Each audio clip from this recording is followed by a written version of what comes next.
السلام عليكم ورحمة الله وبركاته. أهلا بكم من جديد في قتل أيام القمر والحمل العصافير. النهاردة إن شاء الله هنجوز ذكر بلدي ونتاية قمري. طبعا ليه اخترنا الذكر البلدي والنتاية القمري؟ طبعا النتاية القمري معروفة اللي حنينة وكويسة ومفيش أي مشاكل فيها غير البري طبعا بيقوم من على البيض وممكن ما يأكلش الزغاليل لو رقد وكده. فاحنا اخترنا النتاية القمري عشان حتى لو الذكر كان خايف ومش عايز يرقد، طبعا النتاية بتقعد للآخر حتى لو هو مش موجود. فاخترنا، لكن لو اخترنا الذكر بلدي، الذكر قمري والنتاية بلدي، طبعا النتاية هتقوم من على البيض.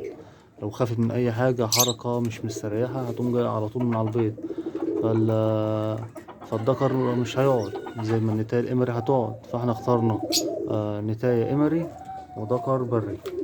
طبعا زي ما انتم شايفين اهو، لسه حاطينهم النهارده، لسه ما حصلش طبعا زواج ليهم او تعارف. هما كانوا بيضربوا في بعض من شويه، بس ايه، هيمدوا كده حتى تلاقي ظهر الذكر عامل نتاية شديد عليه شويه. بس احنا ايه، هنسيبهم برضك مع بعض ونشوف ايه انتاجهم وكده.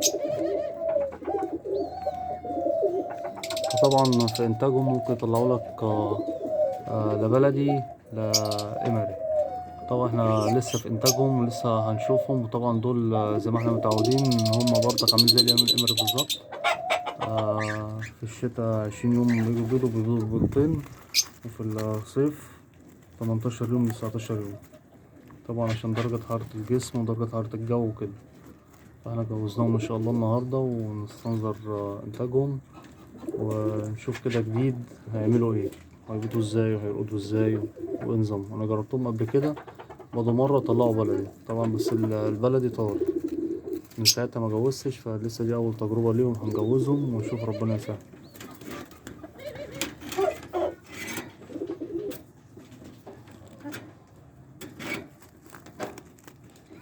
أهو.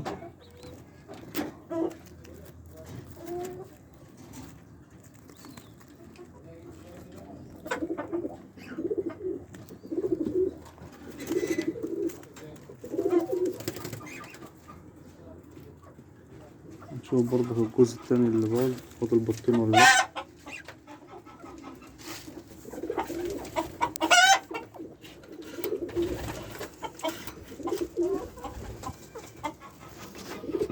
الجزء التاني اهو فاضل بطين ما شاء الله عليهم.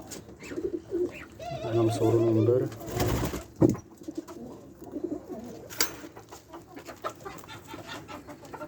ده الزغلول كبر اهو، قربنا نشده.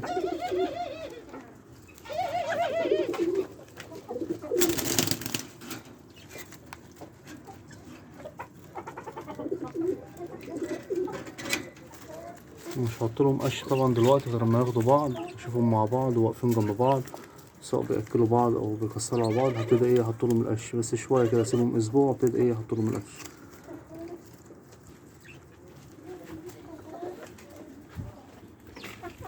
والجوز ده برضك خفيت له شويه القش شويه.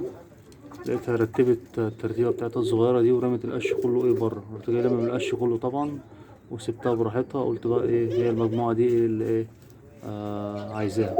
طبعا ما شاء الله زي ما انتم شايفين اهي عليها بيضه. جناحاتها نازله اهي، والتبه بتاعت ظهرها عند ديلها اهي قبه. وكده ان شاء الله عليها بيضه، وان شاء الله ممكن الليلايه او بكره ان شاء الله ايه تلاقيها بيضه.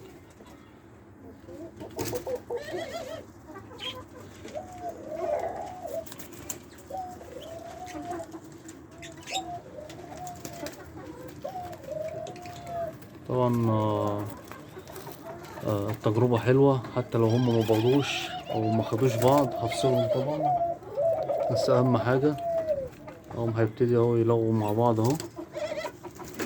النتاية زايفة اصلا، عامة النتاية القمر دي زايفة عن الذكر، بس الذكر منه راهب المكان فلسه شوية عليه.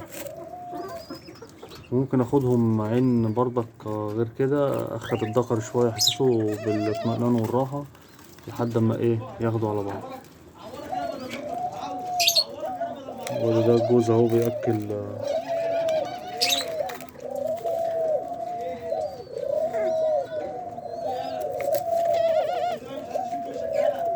ثانيا يا جماعة، الدكورة اما تيجي كلها تزوف مرة واحدة. اه لا طبعا بيشجعوا بعض على الزوف وعلى التكسير وعلى الشغل.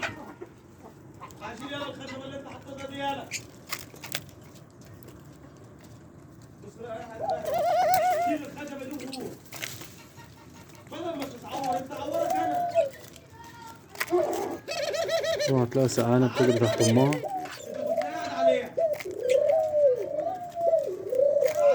طبعا الدكر ده زايف، بس طبعا مش هينفع يكسر نتاية بيضة، وكان زايف عليها وعايز يكسر عليها، بس طبعا ايه تقعد تضرب فيه لحد ما ايه يبعد عنها.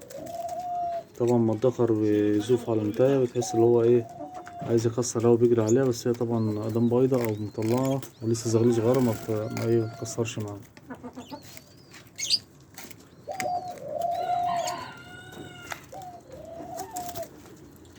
بص يا جماعة، وطبعا الدكر ده الزوف بتاعه كتر شوية بحيث ان الزغلول قفل اهو. نبتدي عايزين نشيله بقى ده متعلم الأكل عشان ايه نستنظر الإنتاج بتاعه.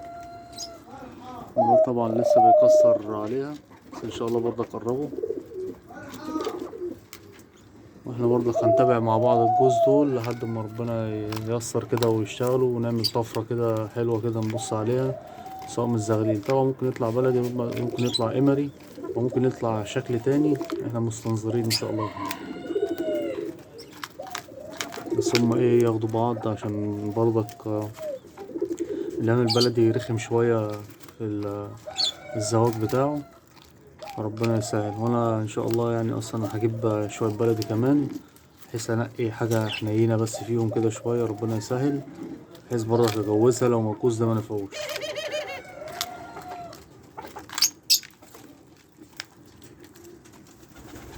ادي النتاية عايزة تتكسر من الدكر اهي، وهو الزغلول معاهم.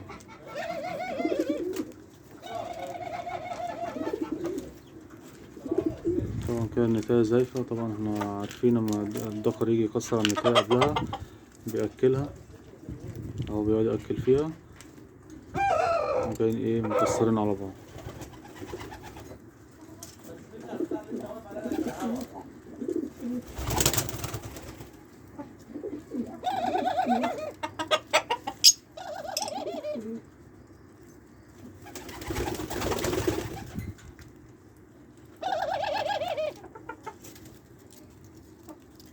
طبعا تحس النتاية الشغالة دي سبحان الله في التزاوج تحس ان هي عيلة صغيرة يقعد يأكل فيها لحد ما ايه يكسر عليها.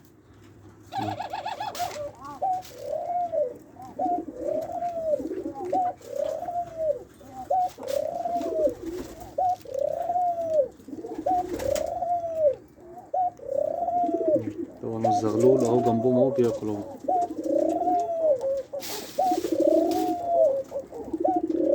وهذا الدكر اهو عايز يكسر برضك النتاية هنا.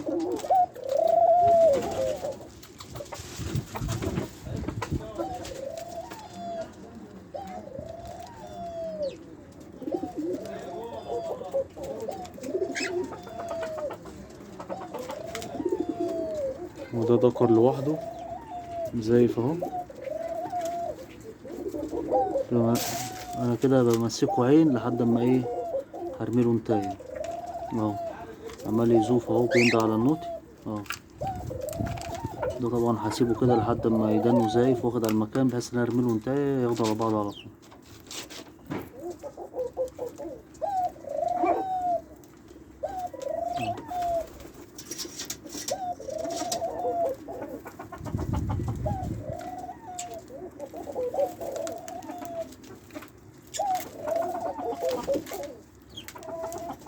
دول طبعا كده ان شاء الله اما اشيل الزغلول على طول ان شاء الله ايه يطلعوا بعض على طول.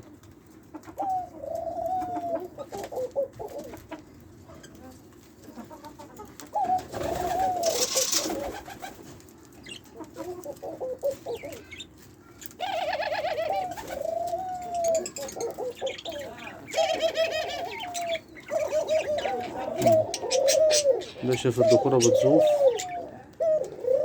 عايز يكسر هو كمان، بس طبعا انت مش هترضى طالما هي بيضة.